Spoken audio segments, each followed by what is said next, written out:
मुंह के फायर नहीं कर सके, सलाम अकीदत पेश करते हैं, खराज अकीदत पेश करते हैं, सलाम मोहब्बत पेश करते हैं। लेकिन हमारे मुआशरे के अंदर एक तबका है कि जिन्हें ईरान कुछ भी कर ले उन्होंने खुश नहीं होना। ईरान पूरी दुनिया को फतह भी कर लेगा तो ये कहेंगे नहीं जी ईरान जो है वो ड्रामेबाजी कर रहा है। ईरान का कोई भी काम हो इनके पेट में दर्द शुरू हो जाता है, उसमें से कीड़े निकालना इनके लिए जो है वो फर्ज हो जाता है। अरे भाई मतलब मुझे आपके बताएं ना, दुनिया आके कह रही है जज्बाती मत हो, तुम लोग बेवकूफ बन गए। ईरान जो है वो बेवकूफ बना रहा है, ईरान की मिली भगत है, अमेरिका के साथ उसकी बड़ी अच्छी दोस्ती है, वो सिर्फ ड्रामेबाजी करता है। अबे मतलब अगर ड्रामेबाजी की बात है और इतने अच्छे इनके ताल्लुकात हैं तो वो सारी पाबंदियां जो अमेरिका ने किसी और मुल्क के ऊपर नहीं लगाई और ना मजीद लगाने की बात करता है, ईरान के ऊपर ही वो सारी पाबंदियां क्यों लगाई जा रही होती हैं? अच्छा जी, अमेरिका दुनिया के अंदर जो कर रहा है, अमेरिका ने अफगानिस्तान में जो किया वो गलत है, अमेरिका ने इराक में जो किया वो गलत है, अमेरिका कश्मीर के मामले पे जो स्टैंड रखता है वो गलत है। लेकिन अगर हाँ अमेरिका ईरान का जो है वो आर्मी चीफ मार देता है और उसको जो है वो हमले के अंदर शहीद कर देता है तो इस मौके के ऊपर हमारी कौम के लोग उठ के खड़े होते हैं अमेरिका ने पूरी दुनिया में जितने लोग मारे वो सारे के सारे गलत थे, इस आदमी को सही मार दिया, ये आदमी इसी काबिल था। जवाब में ईरान जो है वो अमेरिकी हेलीकॉप्टर को निशाना बनाता है, उसको गिरा देता है, उसके ऊपर जो है वो रॉकेट शॉकेट मारता है तो इस मौके के ऊपर लोग आते हैं बोलते हैं फेस, अपना फेस बचाने के लिए, थोड़ी सी इज्जत रखने के लिए ना इन्होंने मार दिया। अब मतलब तुम लोगों को शर्म नहीं आती, तुम लोगों को गैरत नहीं आती, तुम लोगों को हया नहीं आती, बेशरम हो गए तुम लोग। आप जिस मुल्क के अंदर रहते हैं इस मुल्क के अंदर से अमेरिका का एक आदमी रेमंड डेविस भरे बाजार के अंदर आपके 3 लोगों को कत्ल करता है, 3 लोगों को कत्ल करने के बाद वो जरदारी साहब के दौर के अंदर इज्जत एहतराम इकराम के साथ यहां से उड़ के अमेरिका चला जाता है। तुम्हारे बाप में भी दम नहीं था कि उसको रोक सके। शर्म आ रही है तुम लोगों को? यहां से ड्रोन तैयारे उड़ते थे आपकी हुदूद से, आपके मुल्क के अंदर से ड्रोन तैयारे अमेरिका का होता था और आप ही के मुल्क के अंदर लोगों को मारता था, शहीद करता था और इस मौके के ऊपर जो है वो आपके अंदर तप्पड़ नहीं था, आपके हुक्मरानों के अंदर इतनी हैसियत नहीं थी कि वो खड़े होकर अमेरिका को बोले अरे क्या कर रहा है, ऐसी की तैसी, तेरे ड्रोन को हम बताते हैं। तुम लोग बात करोगे? तुम शर्म है तुम लोगों को? हया नहीं है तुम लोग? गैरत नहीं आती तुम लोगों को? और ईरान क्या है, जब से ये बैतुल मक़दस का मामला शुरू हुआ है भाई ईरान ड्रामे कर रहा है, ईरान ड्रामे कर रहा है। अबे वहां की जो मदामती तंजीम है ना, हाँ मीम अलिफ और सीन, समझ गया ना किसकी बात कर रहा हूं, पूरा नाम नहीं ले सकते, मजबूरी है। उसके सरबराह से पूछा गया, बोला भाई सबसे ज्यादा मदद कौन कर? बोला ईरान को शुक्रिया अदा करते हैं, ईरान कर रहा है। ईरान उसको ये नहीं कह रहा कि यार मेरा नाम नहीं ले रहा, कह रहा कर रहे हैं तो कर रहे हैं, ऐसी की तैसी देखी जाएगी। तुम क्या कर रहे हो बे? ईरान बात कर रहा है एक रियासती हल की, आपके वजीर आजम खड़े होकर बोल रहे हैं 2 रियासती हल भी चलेगा, मान लेंगे कोई मसला नहीं है। शर्म है? कोई गैरत है तुम लोगों के अंदर? वो लैंड माफिया के वजीर आजम से पूछा गया, बोला भाई दुनिया में सबसे ज्यादा खतरा किस मुल्क से? बोला ईरान से। उसने कहा अच्छा चले 3 मुल्क बता दें जिनसे खतरा हो। वो जवाब दे रहा, बोला Iran Iran Iran. Land mafia का वजीर आजम, सही है, सबसे ज्यादा पाबंदियां अमेरिका लगा रहा है ईरान के ऊपर। हमारे वाले कह रहे हैं नहीं इनकी घड़ियों ने ड्रामेबाजी कर रहे हैं। अबे डूब के मर जाओ, डूब के मर जाओ। और फिर ये कि 1600 किलोमीटर का फासला है, ड्रोन पहुंचने में ही जो है वो 8 घंटे लग जाएंगे। अबे तो क्या वो अल्लाह को अर्जी भेजे कि अल्लाह ताला हमने तरह से हमला करना है तो आप एक काम करें कि लैंड माफिया को फरिश्तों को बोले थोड़ा सा खिसका के 1600 की वजह 16 किलोमीटर पे ले आए, रात में हम मिसाइल दाग देंगे, फिर बाद में आप सुबह जो है वो वापस करवा दीजिएगा। अबे है तो है ना। फिर बोल रहे कि जी वो 180 किलोमीटर की रफ्तार से जो है ना वो चलने वाले मिसाइल भेज दिए, 8 घंटे में पहुंचेंगे। अच्छा भाई 180 थे ना, 300 वाले भेजते तो ही 4 घंटे लगते, फिर भी तुम्हारे पेट में दर्द होना था। और उसने 180 किलोमीटर फी घंटे की रफ्तार से चलने वाला मिसाइल तो भेज दिया, तुम तो 80 वाला नहीं भेज पा रहे, तुम तो 8 वाला नहीं भेज पा रहे, तुम तो कुछ बोल नहीं पा रहे, तुम तो अमेरिका के आगे खड़े नहीं हो पा रहे हैं। हैसियत औकात क्या है? ईरान ड्रामेबाजी कर रहा है, ईरान ड्रामेबाजी कर रहा है, ईरान जो है वो बेवकूफ बना रहा है। अच्छा ईरान बेवकूफ बना रहा है रॉकेट चला के, सही है, ये बेवकूफ पाकिस्तान बना ले ना, ये बेवकूफ मिस्र बना ले, ये बेवकूफ तुर्की बना ले। आपके रजब तैयब एर्दोगान वो मतलब उम्मत मुस्लिमा के आपने अमीरुल मोमिनीन उनको बना रहा है, क्या कर रहा है वो है? पीछे से जो है ना वो बॉर्डर के इधर खड़े होकर हाहू और करीब जाके हाथ मिला के और जानी कैसा है ये कर रहा है वो कर लेना ड्रामेबाजी, वो करें ना। हम आखिरी वार्निंग दे रहे हैं, हम ये कर रहे हैं, हम वो कर रहे हैं। इसने कहा था 24 से 48 घंटे बाबा ठोक देंगे, चला दिया ना। एक आदमी मतलब पूरी उम्मत वो है जो जालिम के आगे हाथ बन के खड़ी हुई है। जी सर जो आप बोल रहे हैं ठीक है, आप सही हैं, हम आपकी रियासत को भी तस्लीम कर रहे हैं। एक वो वाहिद मुल्क है जिसने जालिम को गिरबान से पकड़ा है। चपेड़ा नहीं मार सका, मैं भी मान रहा हूं, चपेड़ा नहीं मार सका। अबे गिरबान से तो पकड़ लिया, खड़ा तो हो गया, आंखों में आंखें डाल के खड़ा तो है, बात तो कर रहा है, तुम्हारी तरह मुंह बंद करके तो नहीं बैठा। तुम लोगों को शर्म नहीं है यार? कुछ नहीं कर सकते, पता नहीं कौन सा नफरत है, कौन सा तासुब लेके घूम, कौन सा बुग़्ज़ लेके घूम रहे हो यार? जो कुछ ढंग का हो रहा है उसके वो जवाबी कार्रवाई सही आप कर लेते ना, कहीं जवाबी कार्रवाई है, करेंगे आप जवाबी कार्रवाई? अबे मतलब यार मुझे अफसोस हो रहा है, इस मौके पे ईरान को सपोर्ट करने की जरूरत है, उसके लिए दुआ करने की जरूरत है। हमले को 5 मिनट नहीं हुए थे, 85 आदमी लगे थे बेवकूफ। अबे तुम बेवकूफ हो, डूब के मर जाओ शर्म से।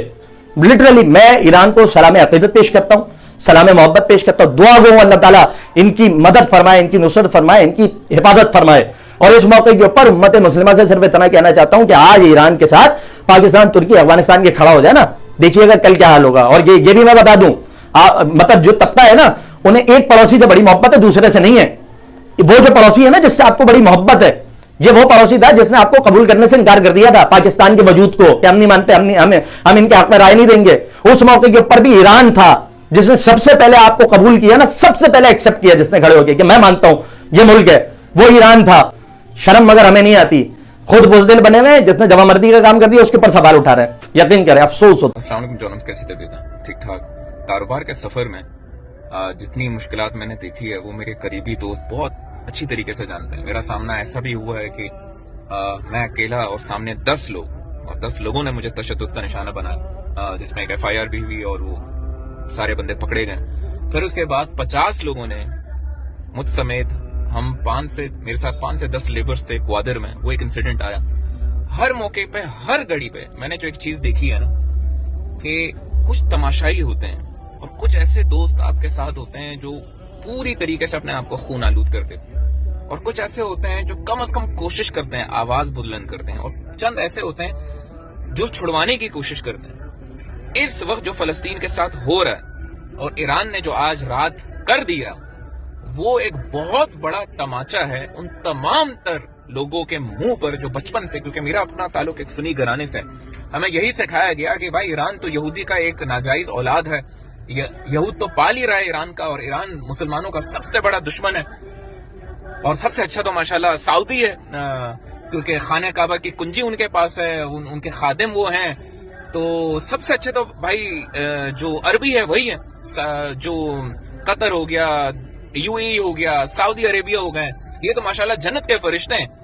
یہی سکھایا جاتا ہے, اور آج مجھے سمجھ میں آ رہا ہے کہ سکھانے کی بنیادی وجہ یہ ہے کہ جتنے بھی مدارس ہیں ان کی جو فنڈنگ ہے وہ ہوتی ہی نہیں سعودی تیل کے پیسوں سے. تو اس سے جو نوجوان اور اس سے جو نئی نسل آتی ہے, پر ان کے دل اور دماغوں میں یہی ہوتا ہے کہ یہ تمہارا دشمن ہے اور یہ تمہارا دوست ہے. میں ایک چیز بتا دیتا ہوں کہ جب مصیبت کی گھڑی آتی ہے نا, کون حق پر ہے اور کون باطل پر ہے, بس اتنا دیکھنا ہے کہ کون آپ کے لیے اپنا سر خون آلود کر رہا ہے. یمن کر چکا, ایران نے بھی کر دیا, باقی سارے مسلم ممالک کے منہ پر یہ والی لعنت ہو, تمہاری فوجوں پہ لعنت ہو, تمہارے ایگزسٹنس پہ لعنت ہو, اور تم صرف تماشا بن کر رہو. انہوں نے کر دکھایا, اور خدا کی قسم آج اللہ کے دربار میں بھی یہ سرخرو ہے. یمن جو ایک کمزور ملک ہے, جنگ کی حالت میں ہونے کے باوجود بھی جس نے آنکھیں دکھائی ہے اسرائیل کو, تمہارے اندر تو یہ اوقات نہیں ہے کہ تم کم از کم ان کے خلاف ایک ملکی سطح پہ کوئی بیان جاری کر سکو, یا ان کے ایمبیسیز کو بند کر سکو, یا کوئی ایسا اقدام تو ہو یار کہ نظر آئے کہ تمہارے اندر بھی جو ہے نا حسینی کا جذبہ ہے, تمہارے اندر بھی نبی کی وہ سنت اور نبی کی وہ محبت, قرآن کی عظمت تمہارے سینے میں ہے. تم میں سے ہر ایک انسان جو آج ایران کو, اور یہ وہ بندہ بول رہا ہے جو ایک سنی گھرانے, کیونکہ میں سنی شیعہ کے ٹاپک پہ نہیں بلیو کرتا, میں اس سے بہت آگے جا چکا ہوں الحمدللہ. میں یہ ان کے لیے کہتا ہوں کہ جو آج بھی یہ کہتے ہیں کہ یہ تو ایران نے اس لیے کیا کہ اب یہودیوں کو کھلی چھوٹ مل گئی, اب تو وہ کر دیں گے, تباہی کر دیں گے سارے عالم عرب پہ. تو میں کہتا ہوں لعنت ہے عرب پہ, اس اربوں پہ جو $350 بلین فٹ بال کے سٹیڈیمز کے لیے خرچ کر سکتے ہیں, اپنی عیاشیوں پہ خرچ کر سکتے ہیں, کانسرٹس کروا سکتے ہیں, مدینے کے بارڈر کے قریب بڑے بڑے ہالی ووڈ کے پاپ سٹارز اور سنگرز کو لا کے نچوا سکتے ہیں. خدا کی قسم بیت المقدس کے بعد اگر کوئی ملک فتح اور آزاد ہونا چاہیے وہ خانہ کعبہ ہے. ان اربوں سے, ان ظالموں سے, ان بغیرتوں سے کہ جن کو کوئی آج حق نہیں ہے, انہوں نے ہر وہ کام کیا ہے کہ جو نبی کی سنت کے خلاف ہے, جو نبی کی تعلیمات کے خلاف ہے. اور یقیناً میرا یہ دل ہے, یہ میرا ایمان ہے کہ ظہور مہدی کا وقت آ چکا. And today I feel the most happiest person کہ ایٹ لیسٹ حماس کے بعد کسی میں اتنی جرات تو تھی کہ جا کے اس کے گھر میں جا کر دھماکے کیے. سلام ہے ایران تمہیں, سلام ہے. And this is coming from a person جس کا پورا خاندان سنی ہے, جس کو سنی گھرانے میں پڑھایا گیا ہے, بڑا کیا گیا ہے.